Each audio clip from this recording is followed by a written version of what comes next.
in trouble already.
This meeting will come to order. Welcome you to the public meeting and the school board work session. Today we are going to be working on 3 items on the agenda, and Dr. Buck has been detained for accident, has detained her. So we're going to move through our agenda to item number 3, which is the Suffolk Public Schools visioning presentation, and I'll call on Dr. Gordon to continue. Thank you, Dr. Gordon. Thank you, Ms. Byron. I'm going to go ahead and move to the main podium so I can address the board properly.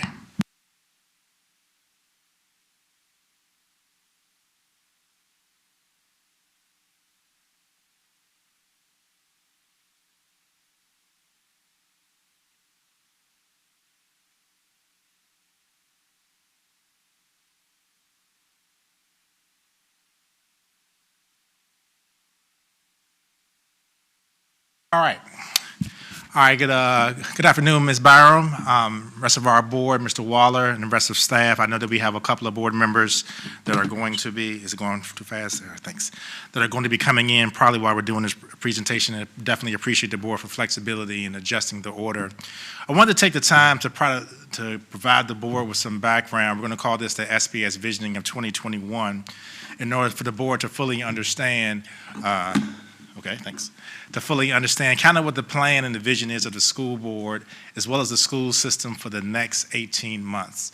Of us coming out of the pandemic as we prepare for the 2021-2022 school year, we want to make sure that we're going to be clear and transparent in what we're going to spend our money on as well as our instructional plans for the future.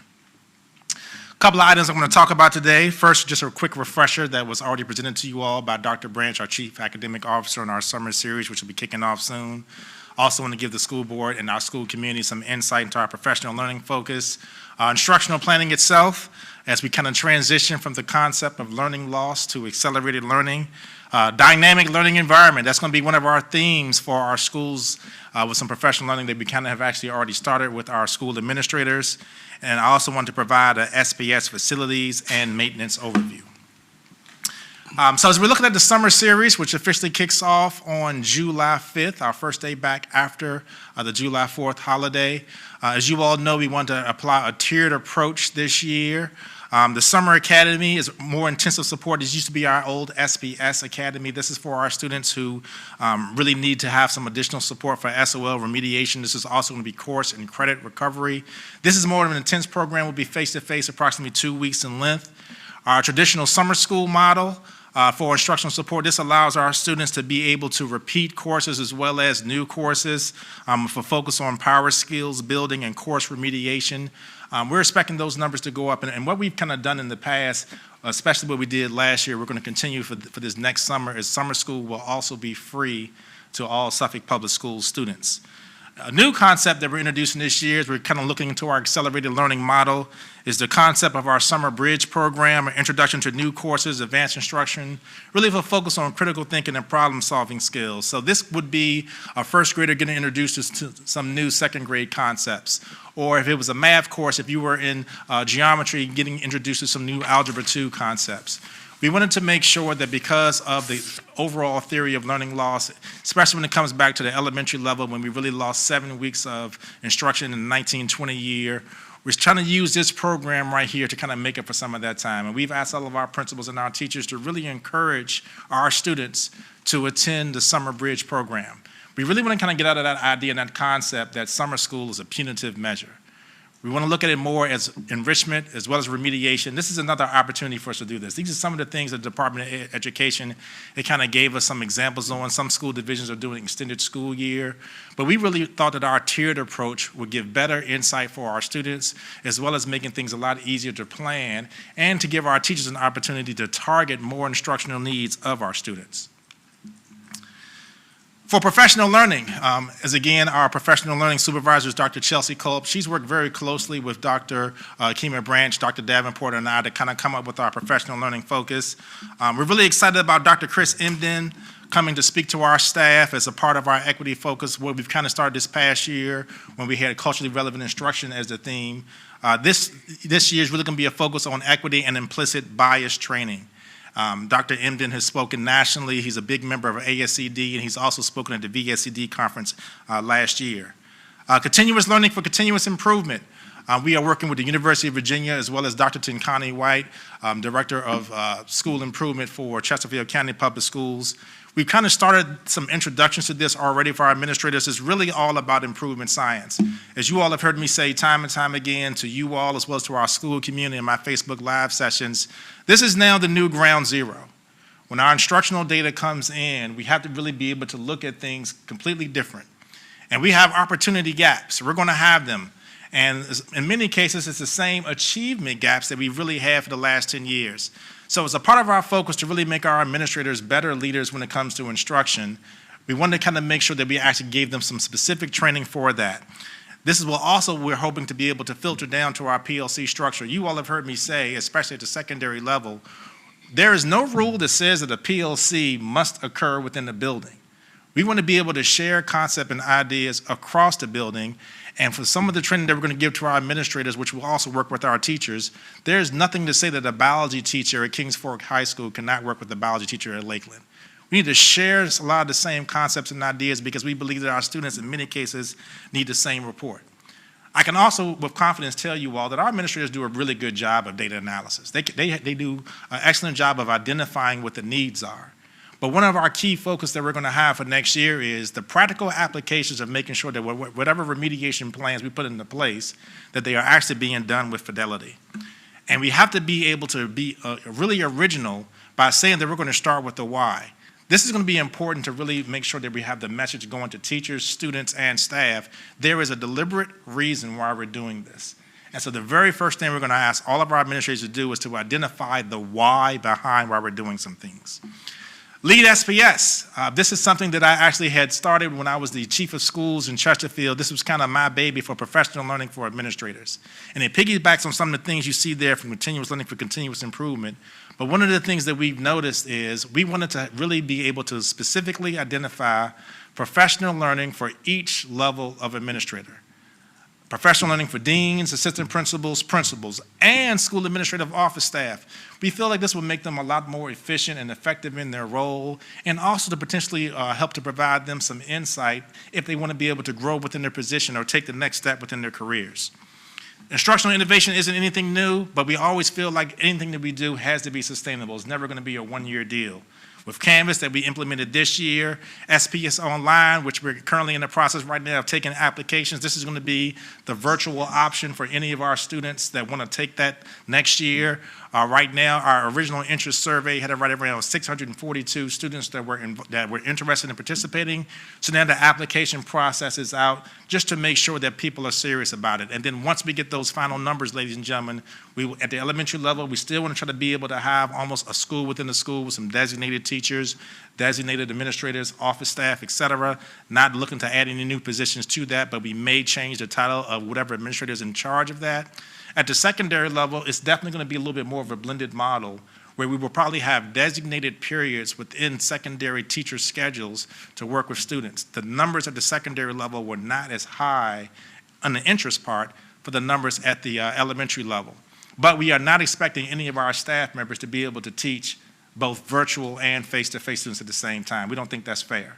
But what we are going to do is have designated periods within the master schedule after we get a chance to take a look at the course requests of the students that actually fill out the application for SPS Online. And project-based learning. This isn't anything new of anything that we've also talked about here in Suffolk, but we think now with our 2 virtual days we have, really being able to look at more growth measures and just trying to make sure that we get more student creativity into what we're doing.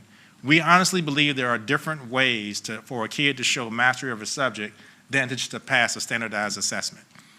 The way they explain it, their public speaking ability, the way they can actually grasp concepts across multiple content areas, we think is going to be the key.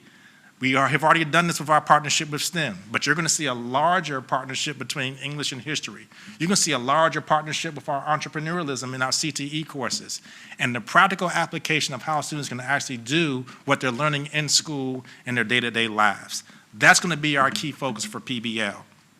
Virginia Tiered Systems of Support, that's Dr. Rice's baby there. This also isn't anything new to the school division, but now that we're going to actually have as one of our new hires a supervisor of social emotional learning and support. That is going to be great. And one of the questions that I asked our new person that I'm going to introduce to you all tonight was also to make sure that we had SEL in place for staff. Everything that we've done is really focused in on students as it should be, but I also want to make sure that we are focusing on our staff. Our staff has went through a lot this year, but they come out smiling, and their climate and culture surveys also say that they love being in SPS. Restorative practices, these are one of the other things that we're looking at along with PBIS there to make sure that we can find additional ways to reduce discipline incidents. We have to understand that for a student that might be 5 or 6 years old, they still haven't had a normal school year yet. Their first experiences were even an abbreviated school year last year or one this year where they actually may not have come back for face-to-face instruction until March. And some of our kids, we never know. You've heard me say this several times before. You never know how the pandemic affected individuals or individual families. So in order to make sure, as a focus of building exceptional schools, of making sure that we continue to reduce our discipline numbers, we're going to continue with our VTSS model.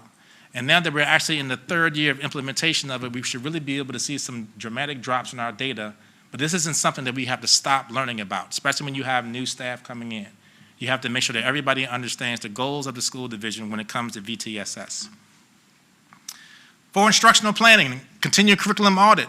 Ms. Story, I know that you had asked some questions during the school board retreat on the curriculum audit for the school division, and we agree with you. You were on to something there. This is something that we know that we have to be able to do some things differently because our kids were learning at different paces and speeds this year. And it has to be more than just looking at the SOLs. It's really about the resources that we're applying to it, but we're also going to do some things differently when it comes to some of the support that we can give them, including some more effective and efficient ways to do some after-school tutoring. Virtual learning strategies, you see me also up here talking about bridging curriculum maps. Continuous learning for continuous improvement, I've kind of mentioned that previously with the PL3 structure. I think that we can really take a look at what was successful for us for our enrichment and remediation strategies. When it comes to a gifted student, you really have to make sure that you have additional supports in place that are very similar to a special education student. About 66% of our population is the quote-unquote middle-of-the-road kid that kind of falls into different things. But the lower 17% and the top 17% are areas that we really want to be able to focus on because we got to challenge our kids. We got to challenge our kids to make sure that they are getting the support that they need, and we also want to make sure that we're going to be proactive for the remediation that's necessary for those kids that may need some additional support. Instructional innovation, student collaboration is going to be key. This is how we can really say that kids are learning when you can actually witness a student teaching someone else. The teacher will no longer be the sole source of information in the classroom. You all heard me talk about that when you all were interviewing me. I really believe that kids sometimes can grasp some different ideas or even a different methodology if they're hearing some things from some students. So that student collaboration, we proved it this year. From the different groups that students had online, as well as the different enrichment that we have on Fridays, you would be amazed to see how kids were actually teaching kids. I've talked about project-based learning and project-based assessment. I need to make sure that our teachers understand how to do strong rubrics that really are showing the kids mastery of it. And it has to be more than just the appearance of the project. It has to be how the project was explained. It has to be, in some areas, the degrees of difficulty of the project itself. But in the end, having our kids really talk about their learning is going to be key. That's the best way for us to be able to hear it, because one of the things we really stress to our teachers is to really have conversations with our students. I am so proud of the SPS staff and the relationships they built this year because they had to. Some of them were forced because we were online, but they had to have those individual conversations. And based on some of the feedback that we've gotten from students, they really appreciated that personal touch that a lot of our teachers were giving them. Last piece you see on there is initiative familiarity. You all know that we had piloted already 2 years ago, expanded to K through 8 this year. This is another diagnostic tool that we're using for reading and math. You all can remember that we had a couple of teachers that came up to present to you all last spring before we expanded it this year. Already was definitely really important for our K through 8 students. It was another way that we are able to examine what our kids need. And because it was ongoing, it was actually building upon itself. And I think that's really key because our teachers did a really good job of kind of seeing for kids, and we'll use the colors of green, yellow, and red for the different tier levels of support that they needed. Canvas, as you all know, isn't going anywhere. That's being paid for by the state, so it's free. So we're keeping that. We're keeping that because this is going to be another way, especially with us having SPS online in place, this is going to be another way for students to be able to access resources after school, before school, on the weekends, We will still have one learning management system, one platform for students and teachers and staff to be able to review. And parents will be able to see it, as long as their kid is right there with their login credentials. I can tell you all that I'm really pushing, as a part of the dynamic learning environment, the overall concept of high engagement. I need for our teachers to be edutainers, as we're calling them next year. A little bit of education, a little bit of entertainment, right? We have to make sure that they are actually going to be engaged in it, because we have to keep our kids excited. We have to keep our kids excited. There is some, hesitation. There is some anxiety, as I'm sure that Ms. Jenkins can share with you. We have students that have had different reactions to what has occurred in the pandemic. So we have to be able to have them to be excited about coming back to school. With the SEL component for building relationships and the overall high engagement, we are really going to push to build this dynamic learning environment in Suffolk Public Schools. Speaking of the dynamic learning environment, this is actually the slide that I shared with our administrators in the month of May, the next couple of slides, because I wanted to make sure that they understood exactly what I mean when I say that term, dynamic learning environment. And the professional learning that I've been given to our administrators at our SPS leadership meetings, for the month of May, it was the word dynamic, which you're seeing right here. For the month of June, at the end of the month, it'll be the word learning. And for the month of July, it will be the word environment. But I really just kind of showed the definition right there, and you can see I was very strategic and deliberate in certain words that I bolded on this slide. Force, positive, full of energy and new ideas. That's what we need.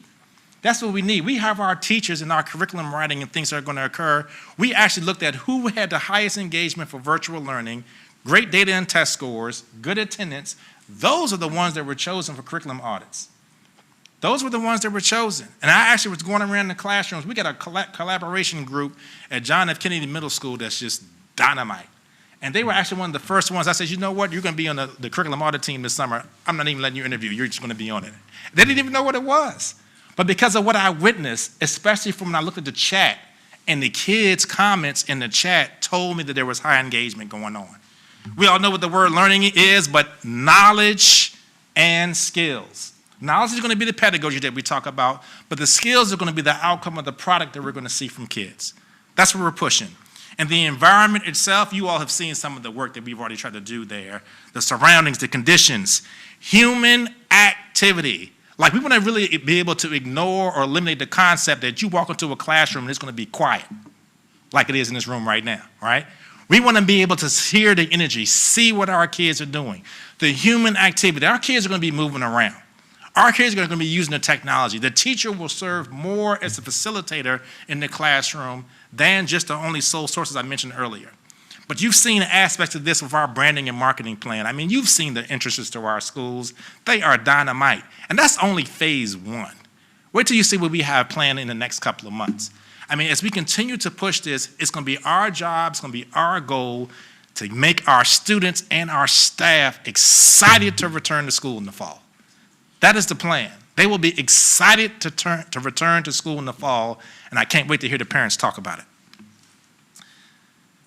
So as we're looking at all this, as I talk to them about it, dynamic learning environment.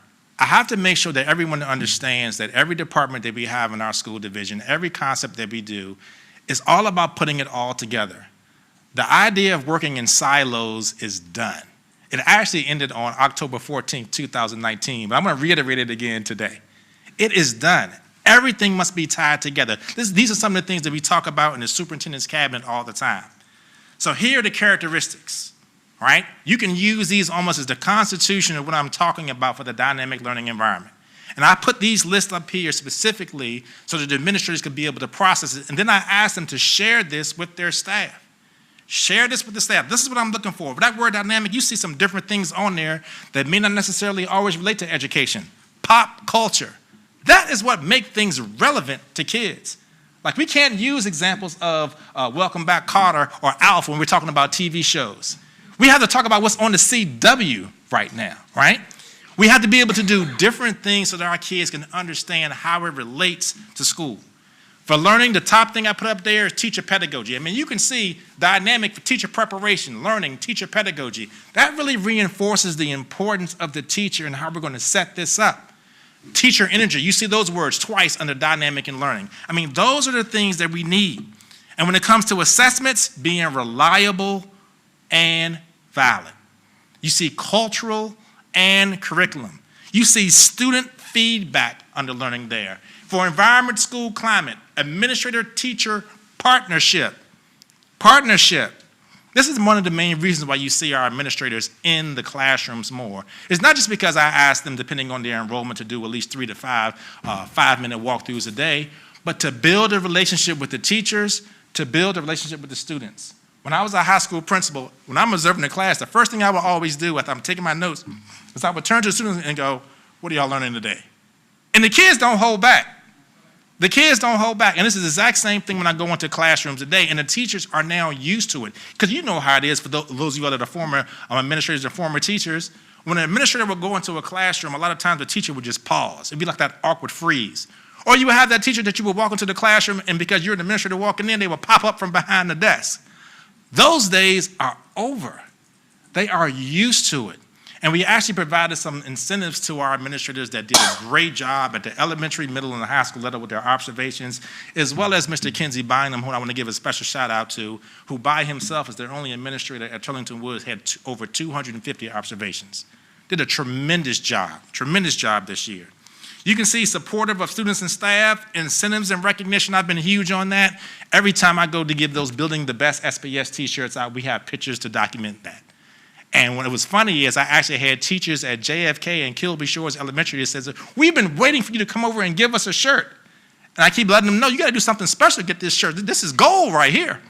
You know, but they are excited about it because we have to be able to incentivize our staff and makes them happy to come to work, but they look at this as more of a career than a job. So then I go over the roles right here of the teacher because I wanted administrators to know this is what I'm kind of expecting. And this is the reason why I asked them to share this with the teachers. Content knowledge, pedagogy.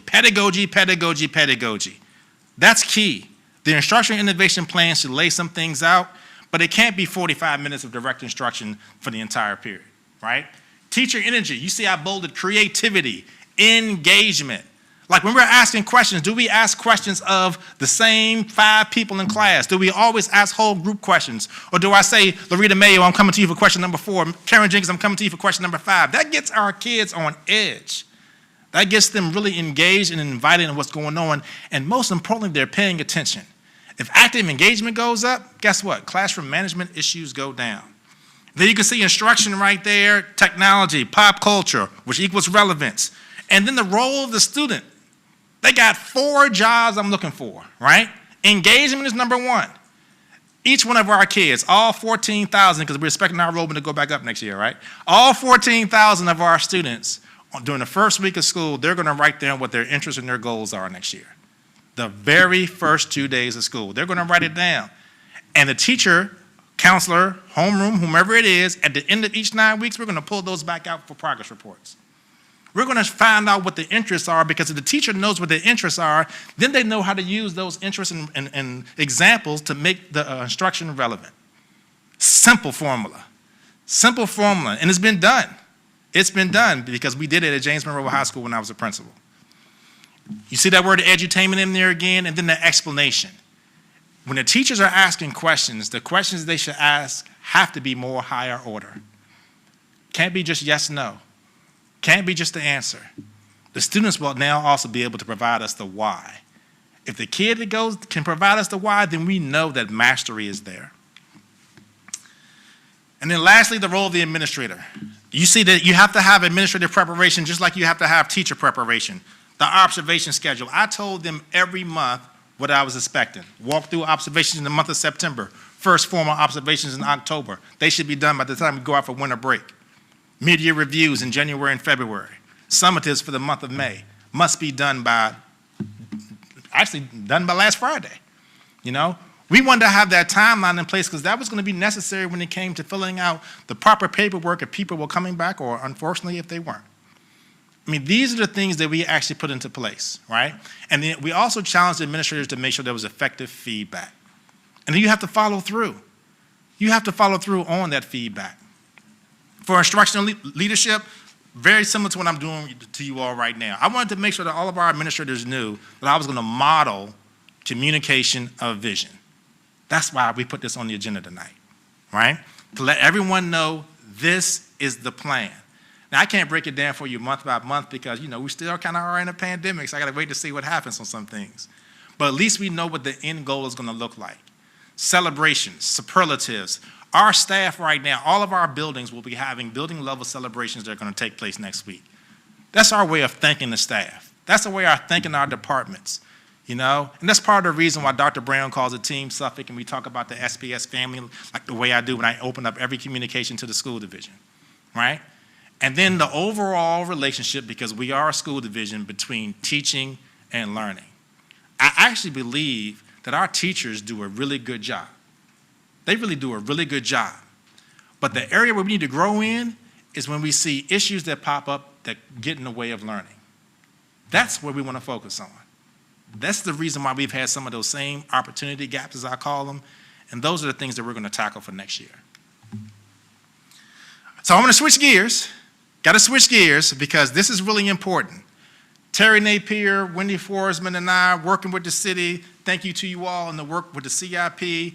Thank you to the City Council, Al Moore, our city manager. I need to let you all know right now, we're going to spend the next 18 months fixing a lot of stuff. You all know that we have already appropriated X amount of dollars in CARES Act to fix a lot of stuff. Focus on HVAC and roof. I think Ms. Forsman told us around $14 million that we had to work with, right?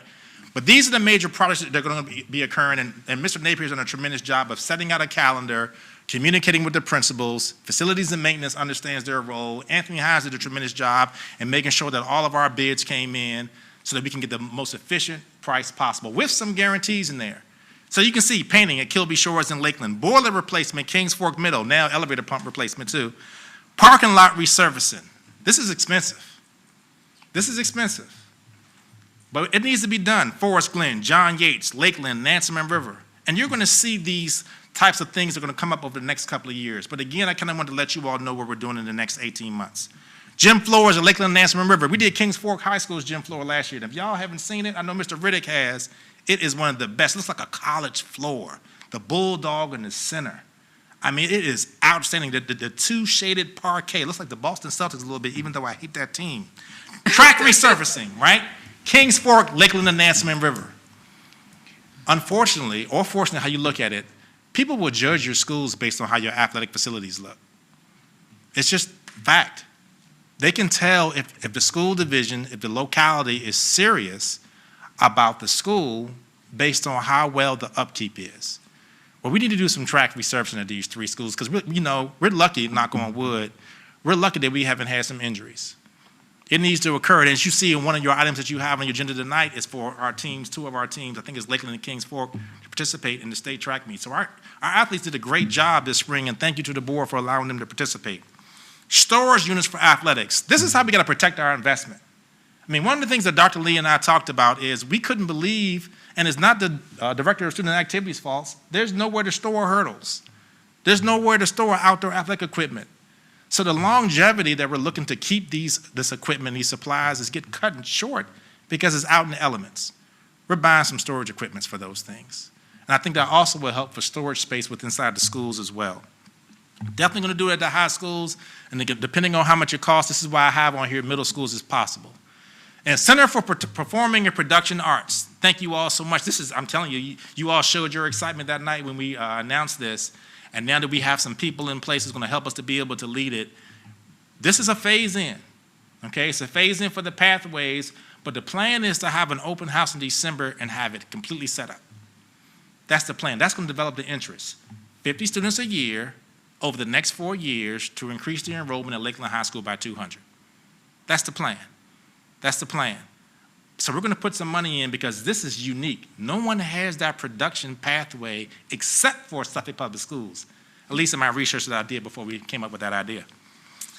For building maintenance and upgrades, media centers, update copyrights. One of the things Ms. Story had talked to me about was making sure that we had more digital ebooks. That needs to occur. Kids aren't checking out books like they used to, but they will log in to read a book. So we have to be able to adjust to that. Elementary gardens, outdoor classrooms. Thank you to Ms. Shelley Butler Barlow, City Council member for the Chuckatuck Borough. When I had my meeting with her, this is one of the things that she talked about. Thank you to Caitlin Leitner, Andre Skinner. They hopped on it quickly. We already have 2 gardens going to be set up and ready to go for Booker T. Washington and Florence Bowser. They'll be ready to go in the fall, with more to come. And just think about the different learning things that can occur with kids actually tracking the growth of product, produce, great things out there. And hopefully we'll be able to eat some of that stuff too. HVAC at Nansemond Parkway, that's also on the list. Sinkhole repairs, Kings Fork High School. I think I saw an email that Mr. Napier had sent where I believe in the last 18 months, we had to repair sinkholes at Kings Fork High School several times. Concrete, some other things. You know, this is part of the reason as I get to, I guess 2 bullets down from here, when it comes to our artificial turf, Kings Fork High School is going to have to be last. Because we have to make sure that sinkhole problem, you know, we don't want to waste our money. We're not sure if it's an underground spring at Kings Fork or some other things, but it's too repetitive not to have a geographical issue. So we put this on the list because that's a major thing, because that's also a safety hazard. I mean, Mr. Bryan showed me one that the sinkhole had to be 2 to 3 feet deep. It had to be. Design work, the artificial turf for the high school stadiums. Yes, this is a dream. This is a dream that we're going to make happen. Anthony Hines has been working on this. We know if we buy these artificial turf fields in bulk, that we'll get it for a cheaper price. But I also have to let you all know we're going to save the school division hundreds of thousands of dollars over the next 10 years by going to turf. Think about all the grass seed, the water, the quick dry, the crab killer, the weed killer, all that type of stuff that we got to put out there. It goes away. It goes away. And if we're doing this well, this will also be a strong avenue for our feeder programs. It is my goal and vision that our Little League championship football games, soccer games will take place on our turf fields. And we will be able to do it now because you won't have as much wear and tear.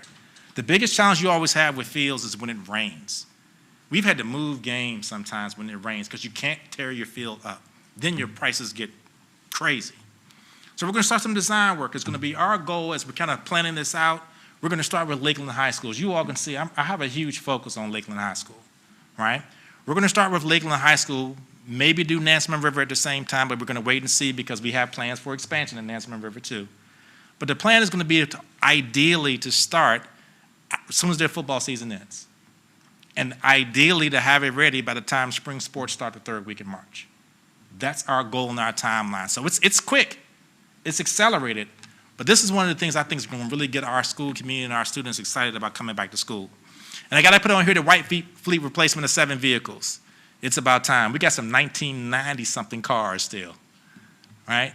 We got to replace those. Now, to be honest, the challenge is it's taking a long time to get some of these vehicles. We've ordered some things 6 months ago, and I think Ms. Forsman told me that we still haven't gotten some of them.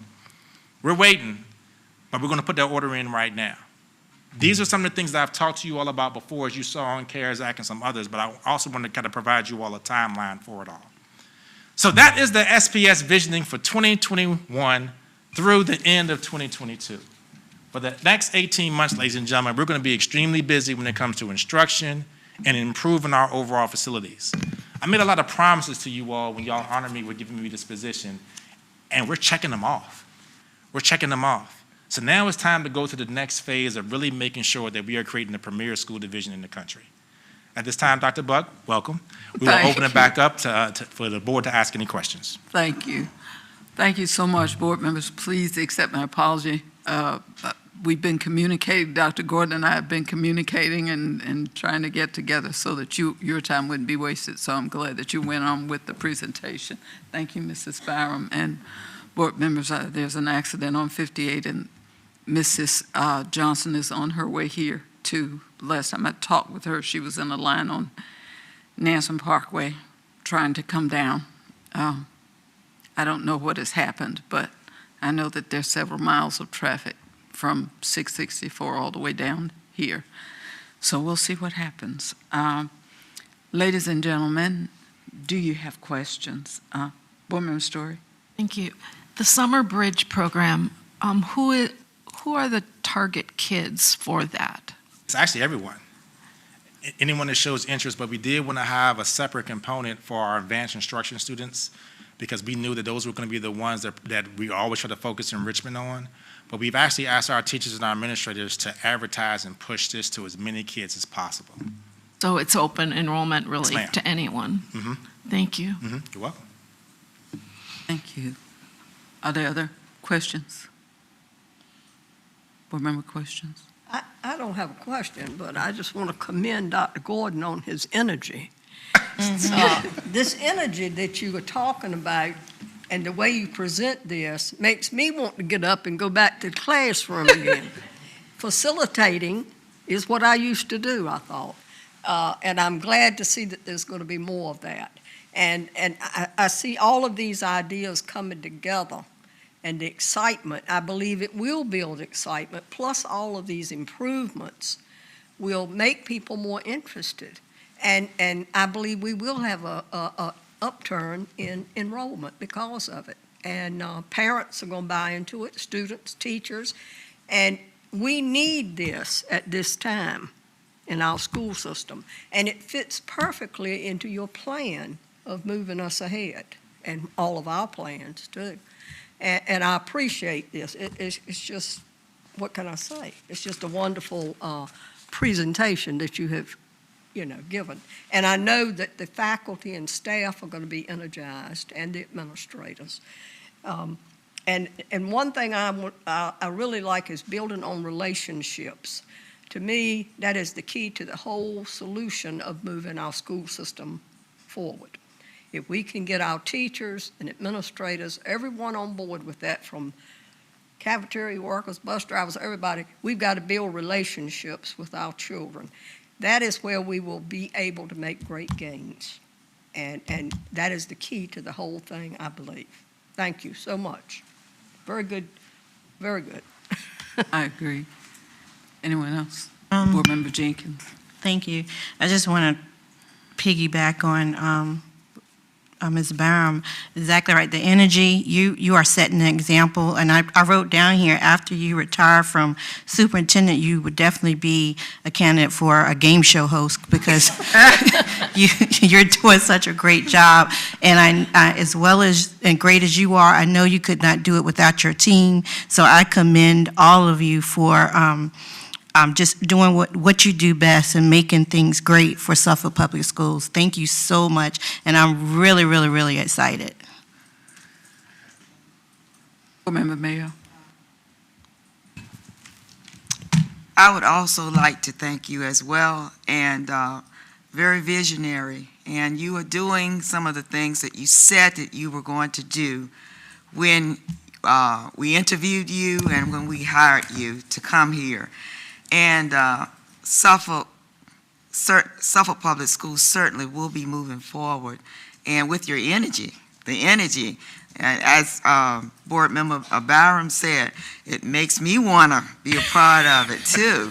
So your energy, your enthusiasm, this is contagious. And I know that your staff, the staff and the students and the teachers, everyone will be able to buy into this, and I'm looking forward to for great things coming from Suffolk Public Schools, and I thank you so much for sharing this with us. Thank you. Thank you. All right. Are we ready to move along? Okay. The next item, and we're going to talk about, is the superintendent's evaluation instrument. Just the instrument. In your packet, you should have a copy of the instrument. I'm holding it up right here. It's the same instrument we used last year, with the exception of the assessments, because this year we do have some test scores. We have some test scores that we can use. I've met with Dr. Gordon, talked with him, and we have some additional things for you to consider. I want you to look first. We're going to go through the assessment. If you have questions, these are the times to ask them. This is the time to ask those questions. Look at the evaluation criteria first on page 1. This is the adopted evaluation that we use for Suffolk Public Schools superintendents. It's the one that is the state's, but each school system was charged with adapting it to what we believe we ought to adapt it to. And that's how it got adopted with Suffolk Public Schools, and that's how we use it. if you look, you have the definitions for the criteria, same as we used last year. The only thing that's added is if you look at not observed, because we don't want to, if anybody's confused about it, that's why I added that little note down there at the bottom. That's why that's added, rather. It says will not be included in calculation. If you put 0, something that you haven't observed, that won't be added in the calculation, so there won't be any confusion about that. But if you look at page 2, you'll see indicators of performance standard, mission, vision, and goals. The superintendent works with the local school board to formulate and implement the school division's mission, vision, and goals to promote student academic progress. The performance indicators, the indicators may include but are not limited to, and then you'll see the list of indicators. Those are the things you look for. Dr. Gordon is going to give each of you a binder. Last year, he gave it to us electronically so that you could look and switch over to all of the evidence that he had for meeting each of his goals. This year, he's going to give you a binder. For some people, it was kind of difficult switching back and forth to see what they needed to see. So I asked him this year if he would give each of you a binder so that you can use the binder, because some of you did not put, some people did not put evidence. If you'll look at the second column in the space below, please provide exemplars for ratings of. If you put exceeds expectations, you need to put some evidence, which will come from the binder he'll give you. If you put needs improvement or does not meet, you need to also provide evidence that he has not met it, and you need to show us what it is you said if you want your rating to be counted. Are there any questions? The indicators are here, and this is for all 7 indicators. Yes, Board Member Stewart. All 7 standards, I'm sorry. Typically, at least this is all I know for teachers, we could not use the same piece of evidence twice. Is that the same standard for Dr. Gordon? No, it is not. I don't know where that rule came from, but it was not in the training that we took. There was no indication that you couldn't use the same bit of evidence twice. And I've taken it on a regular basis, the training for this, and I know Mrs. Byram or any of you who've taken the training, did you hear that? I don't recall hearing that, but I don't think that So that'll be the same for teachers?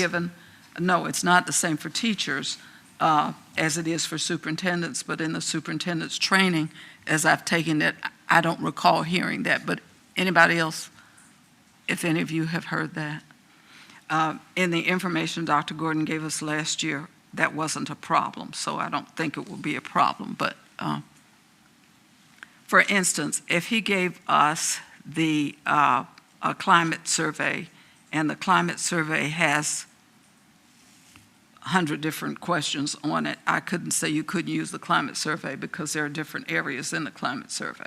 So you couldn't use question number 1 for every answer, but they're different in the instrument, so it would just depend, I would think.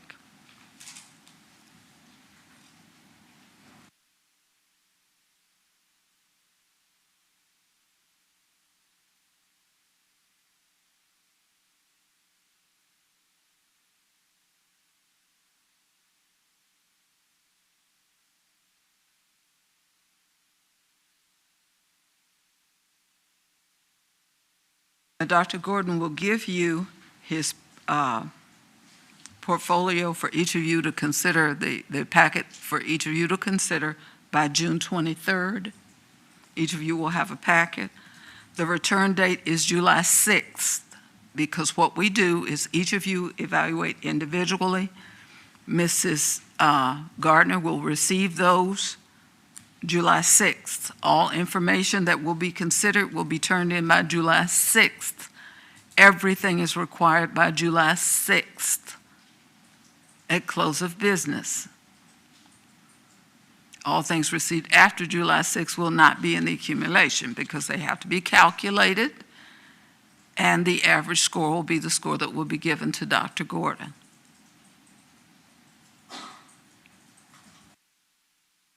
Yes. Can you Board Member clarify, Jenkins. I'm sorry, can you clarify the close of business? Because I don't want someone to be We close confused at 5 o'clock. for summer. 5 o'clock. 5 o'clock will be close of business summer. Thank you.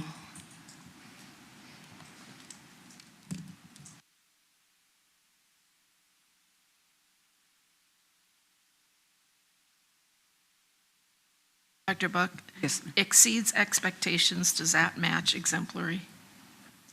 Exceeds expectations would be the category for the,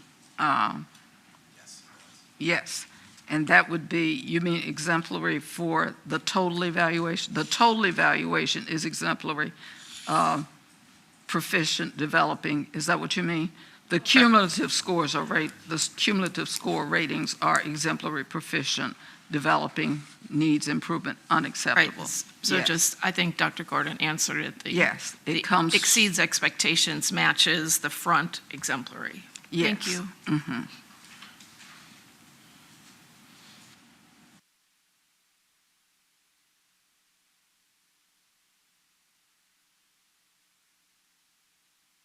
I think that when Dr. Strange, I believe that's the way he pronounced his name, Strong, pronounced his name because he used exemplars in the sentence. He just didn't use it in the back when he used it, but I cited him on the last page. You'll find the references and where the things came from. Are there any other questions from anyone? I want you to have the instrument so you'll have time to look at it, to familiarize yourself before you begin using it. Are there any questions?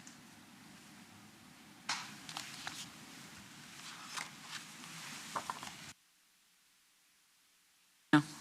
We had, did you all talk about citizens advisory committees? No. Before I came, okay. The citizens advisory committees, last year, I believe, and you all please don't hesitate to correct me if I'm wrong, we asked that letters, persons interested in participating, send in their letters by June 30th. Was that not correct? Was that not correct? Anybody? Remember when we were receiving letters from I can't persons remember interested right in being offhand. selected? I thought we said June 30th. We selected a year ago, January, to start this August. So I don't think it was June 30th. I can't thought remember we said- what date we chose, but I know in policy, I believe we put a deadline on it. And I think by law, we was given some deadlines for some committees. I know that we started late last year because we did the policy, and we Right. waited until the policy approval. But we had talked about trying to start so that people could start with the school year. Yes. And we'd be more in line with the school year so the committees could be working through the school year. And what I wanted to talk to you guys about was, if you want to leave your persons in place that you've selected, if things work well, if they would send you something to update it by June 30th, if you want to leave them in place, if you all agree with that. If you don't, that's fine. This is our time. That's why I put it on the work session. This is our time to talk about it. If you want to change people or whatever, but I thought that they could write to us by June 30th, letting you know that they either want to stay in place, the one person that we appoint, they want to stay in place, or if you want to, if somebody else is interested and you want to switch out people, you all have that right as board members to appoint whomever you choose. Yes, Mr. Ridley. Madam Chair, I recommend we yield to what the policy states. If that means we open up the door for everyone for those citizens who apply that we have to, as a board, select, but the persons that we choose as a board member, that's just left up to us directly of whether we want to keep them or not. And then we just have a date that anybody who wants to, whether it's appointments, all of that be done by a particular date for both those who are not board appointed and those who are board member appointed. They just want to be on the committee and the staff will appoint them. Is that what you're saying? Yes, and we appoint them now, whether June 30th or not, if our rules put No, into writing they're that date. interest letters. Yeah, they're not interest the letters. appointment, but the interest letters. Right, no, about the interest letters, I don't know if that date would be enough time. Oh, okay. So if our policy would allow us to push that date back to give more time for people to research the committees, make an assessment, talk with their families, check their schedule, see if they can commit, because what we don't want is names on a sheet of paper, but they don't do any work. So, but just open it all the way up, and when we come back by that deadline, the board members also have the people that they want to appoint or reappoint by the same deadline. So when we do committees, it's one and done, and we're done. Anyone else? Ms. Story, you were going to say something. I agree, and I would like it to be moved to July 15th at that meeting. And I'd really like us, Like the interest date to be. the interest letter date for the to be- letters to be yeah. July 15th when we gather all of our letters. And I'd really like us to advertise on the school website, these committees, what they do, just keep rotating it, as news, so people know what the committees are and what they're, responsible. That would be great. And then July 15th. I would prefer. Okay, okay. Anyone else want to? I Board Member agree Mayo. that June the 30th is too soon. Because Okay, it doesn't give them enough time. So July 15th is Okay. very reasonable. okay. So, all right. So I think by consensus, we agreed that, okay, interest letters would be July 15th. Okay.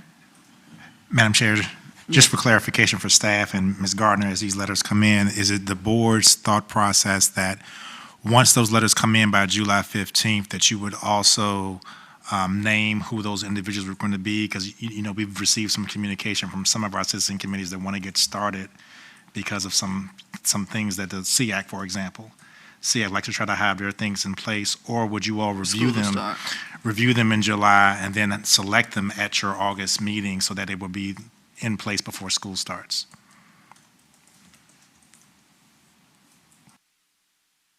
Members. So we should review them and make all our selections at the July meeting. I think we could do both. Do that, or do we want to, Ms. Story, you're saying review them and select at the same time? Right, or and you don't as they wanna have come in, if they could be passed on to us, then we could be assimilating them at home Okay, and looking at them and putting them into the stacks of who's interested in what, and we can look at them, and then we can be prepared July 15th to bring our own and know who has applied from the public, and then the board can make that decision. So if you could just forward those as they come in, then that would give us time. Is that doable, Dr. Gordon?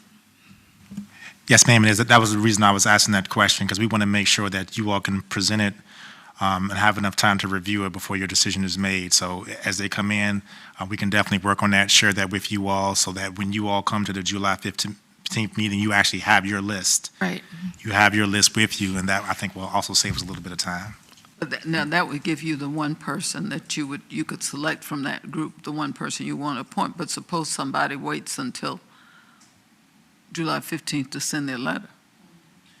And so that's the reason why I was asking that question. So if you all would appoint yours on July 15th, we can have basically the entire committees ready at the August meeting, which would kind of line up with what you were saying, Dr. Buck, of having them ready before school starts.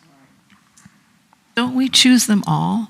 There are advisory, didn't we in the past, as long as there was openings for the public, that, yeah, I thought that we let the public take those places, because it's the school board advisory committees.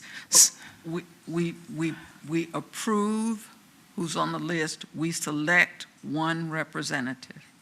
We went through that whole language thing. We select one person. One person will be selected from Nansman. One person will be selected from Chuckatuck. One person from Whaleyville. One person Sleepy Hole. One person Cypress, by us. And then we'll do the other way. The other thing that I think and I won't take too long because we were really trying to keep this in some kind of time frame. One of the things, too, that we wanted to do was to think about how the committees worked in the past and how they're working now under the new policies. If the way that they worked before we started appointing people were better than the ways that they worked after we started appointing people, are they better or are they worse? Because I think that's something we need to look at. If they functioned better before we started placing people, or are they working better now? If they were more productive, or if they aren't, I don't know. We'll see when we finish. We haven't gotten all the reports for the year yet. We'll hear all of them, but we really need to look at that to see what the outcomes are. Some systems do it differently than the way we do it, so I don't know.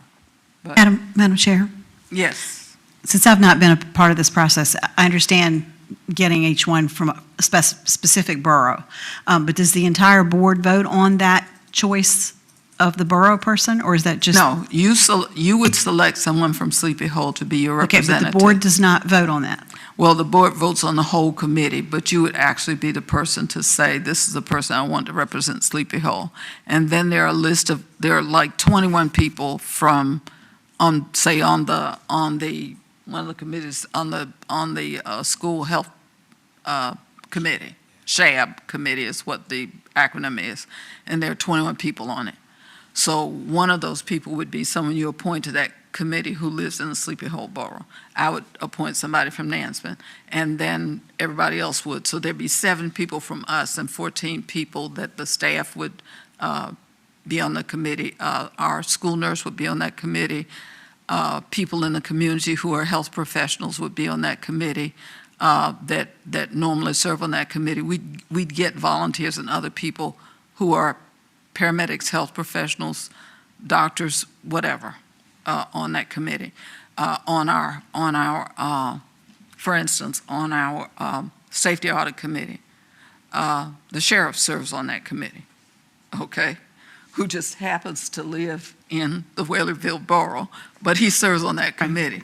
So those are people who serve on those kinds of committees. Okay. I understand. I just, I come from a little different world where every single thing was voted on by the entire group, Right. so that's why I was. But the board does vote on, the board has to approve The entire the committee. entire committee. Gotcha. Thank you. Madam Chair, Yes. I believe we could have everything done by July 15th at that meeting. And that's my recommendation, that when we leave that July 15th meeting, selections and appointments are made and done. So in August, our committees could do something that they haven't done before, and that's receive training from us on how to deliver the results that that committee is designed to bring forth. We have some committees who think that they are a political action committee, and that's not the function of the committee. But if left unchecked, they're going to evolve into whoever has the strings want them to be. So if we're going to have citizens committees, and these are our committees, we have the responsibility to make sure that they are trained and given an evaluation as to what a committee is expected to do, what they do, as to whether they're doing their job or not. Because if we want to really assess whether the old way was better or this way was better, we don't have data to really compare with, because we was in the middle of a pandemic. We didn't follow our policy. We altered it at every given chance for a convenience of a particular board member and their recommendations for a particular committee.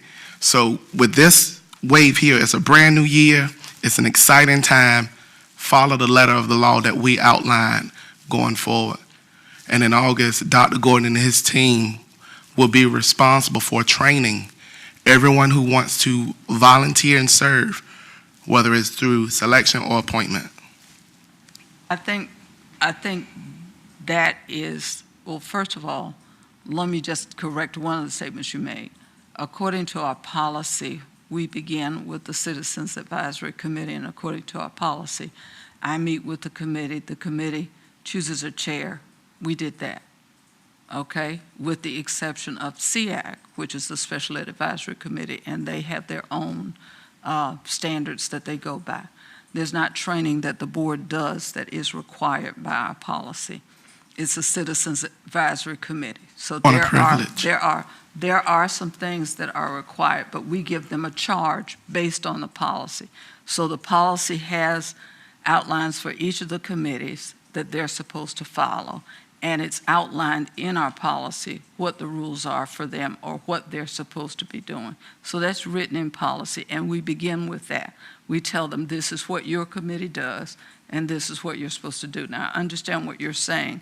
They met in different ways because of the pandemic. They could not meet in person, they could not do some other things, but that's not what I'm talking about. What I'm talking about is whether the committee could come together, whether they felt that they worked together, whether people participated as strongly as they could. That was what I was talking about when I said, were they as effective as they normally were?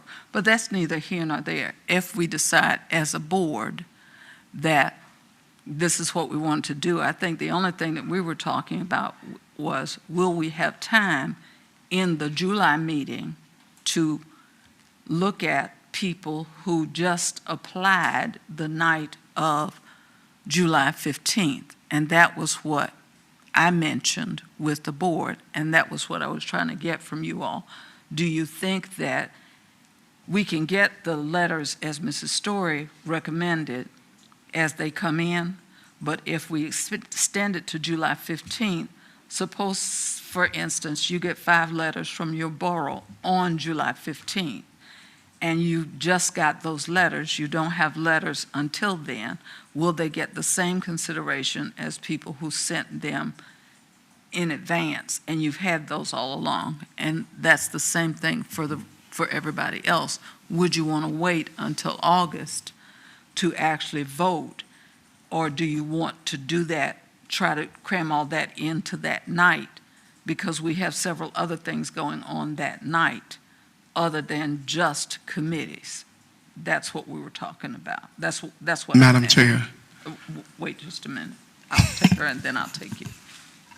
Perhaps we could just make the deadline on Monday, July 12th. And then And we that can make gives sure us we have time to look at everything, give the weekend, make the deadline on July 12th, and we can observe we have 3 days to catch up on those very last ones that would be sent to us, and we'll be ready to go on the 15th. That would be a resolution. Mr. Riddick. I concur with the recommendation from Board Member Story. I was going to actually recommend the same thing. I think we're making a mountain out of a anthill with this situation. If we just follow our policy and don't deviate from it, we would be better. Point of clarification I want to do is when I say as far as measuring data, we don't, because not all committee complies with submitting their reports and minutes from their meetings. And if so, I would like to receive a copy of the meetings, the agenda, as well as any presentations that was made by agents of Suffolk Public Schools or board members of this board regarding to those committees, because to date, I can only recall receiving sporadic reports from SEAC. But from the other ones, I don't recall at this moment. Maybe in my inbox, but I can go check. But I just want us to have the tools in place to increase our chances of having a greater success. And I said this before, you can't just give a person a charge and a policy and expect them to interpret the policy as they should.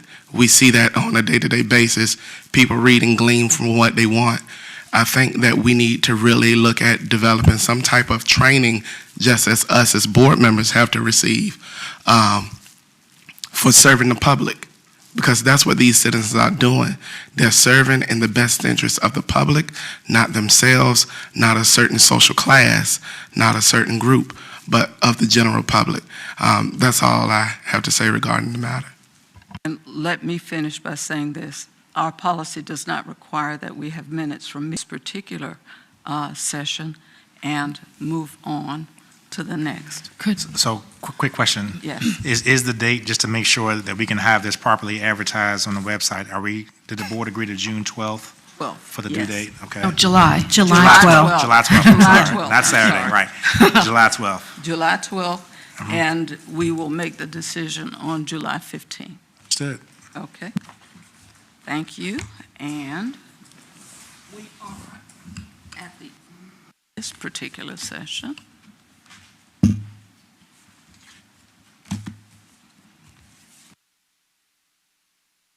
Thank you, ladies and gentlemen, for your attention. We do indeed appreciate. We are going to recess at this time, and we will reconvene at 7 p.m. Thank you.